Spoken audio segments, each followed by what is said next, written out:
Why the trader who only enters once a month is richer than the scalper. Let me ask you something. If I told you right now that there is a trader out there who opens his laptop maybe once or twice a month, places one trade, and then closes everything, goes to his family, watches a movie, maybe even travels, and at the end of the year, that trader has made more money than someone who stares at charts for 10 hours a day, 5 days a week, 250 days a year, would you believe me? Be honest with yourself right now, because most of you would say, no way, that does not make sense. The more you trade, the more you make, right? Wrong. And today, I am going to show you exactly why that belief is one of the most expensive lies in trading, a lie that has already cost millions of retail traders everything. Stay with me, because what I am about to share is going to change the way you see this market forever. Section 1, the scalper's trap. Picture this. It is 6:30 in the morning. Your alarm goes off. You are not even fully awake yet, but your hand is already reaching for your phone. You open your broker app, check the pre-market, check the news, heart already beating faster. You tell yourself, today is different. Today I am disciplined. Today I stick to my plan. By 9:30, the market opens. The candles start moving. You see a setup. It looks good. You enter. 2 minutes later, you are stopped out. Fine, you reset. Another setup, you enter again. This time it goes in your direction. You feel it. Your palms are sweating. Your eyes are locked on the screen. Then suddenly it reverses. You freeze. You do not cut it. You hope. It keeps going against you. You exit at a bigger loss than you planned. Now you are frustrated. You feel like the market is against you personally. So you take another trade, trying to win it back. Sound familiar? I need you to pause here and ask yourself honestly, how many times have you lived through this exact moment? Because I am telling you, this is not a you problem. This is a system problem, and the system is scalping. Here's what nobody talks about when they sell you the dream of scalping. Every single trade you take costs you, even if you win. Spreads, commissions, slippage, these are not big numbers on one trade, but multiply them by 20 trades a day, 100 trades a week, 400 trades a month. Now we are talking about serious money leaving your account before the market even moves.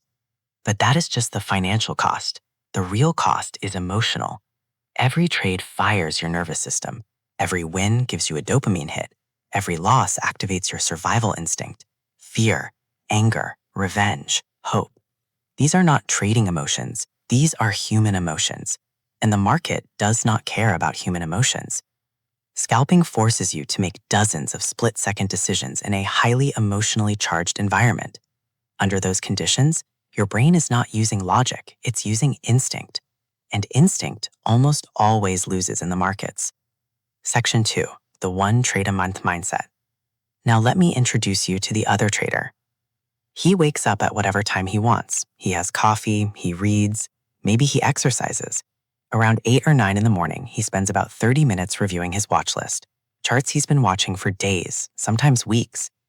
He's not looking for action. He's looking for one thing, his exact setup, the setup he has tested, the setup he trusts completely. Most days, he closes his laptop and does something else because the setup is not there yet. But then one day, maybe on a Tuesday afternoon, maybe on a random Friday morning, he sees it. The setup is there, crystal clear, like he's been waiting for this exact moment. He enters, he sets his stop loss, he sets his target, and then he closes his laptop. Not because he is lazy, but because his job is done. Days pass, sometimes a week. His trade is running. He's living his life, not glued to a screen, not checking every 30 minutes, not second-guessing himself. And when the trade closes, either at his stop loss or at his target, he reviews it, he learns from it, and he goes back to waiting. Now here is where it gets interesting. Think about the numbers. The scalper makes 20 trades a day. That is 400 trades a month. If his win rate is 50%, which is already above average for most retail scalpers, and his average win is slightly bigger than his average loss, he might end the month up 3 to 5%. But factor in costs. Factor in the emotional burnout that leads to revenge trades. Factor in the 3 bad days every month where he gives back everything. Most scalpers over a full year are either break even or slightly negative. The one trade a month trader, he waits for only the highest probability setups. His win rate might be 60 to 70%. His risk reward ratio is typically 1 to 3 or better. He has no spread costs eating him alive. He is not emotionally exhausted, so when he does trade, his mind is clear. One good trade a month with a 1 to 3 risk reward ratio, risking 2% of account per trade. If that trade wins, he makes 6%. Do that 10 months out of 12, accounting for 2 losses, and you are looking at 50 to 60% annual returns. Compounding. On a $10,000 account, that is $5,000 to $6,000 in a year.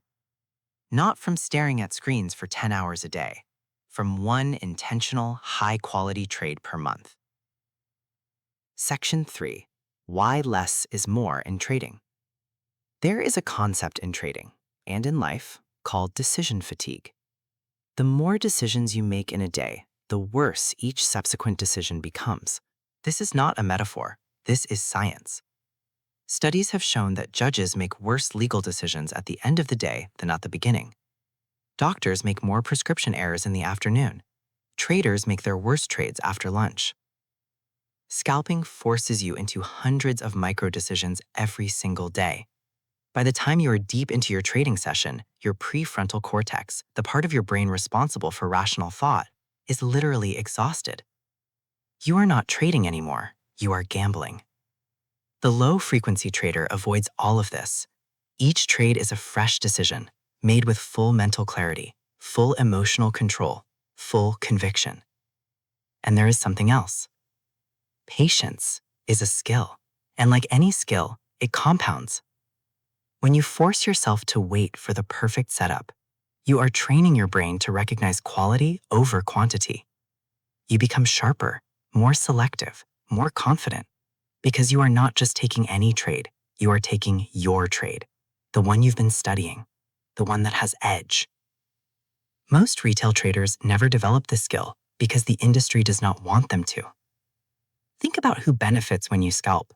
Your broker benefits, market makers benefit, liquidity providers benefit. Every time you click buy or sell, someone on the other side is collecting a fee. The more you trade, the more they collect. The game is literally designed to keep you active, keep you engaged, keep you clicking. And while you are clicking, you are paying. The one trade a month trader has figured out how to exit that game. He plays on his own terms, and that is why he wins. Section 4. The emotional cost nobody talks about. I want to get personal with you for a second.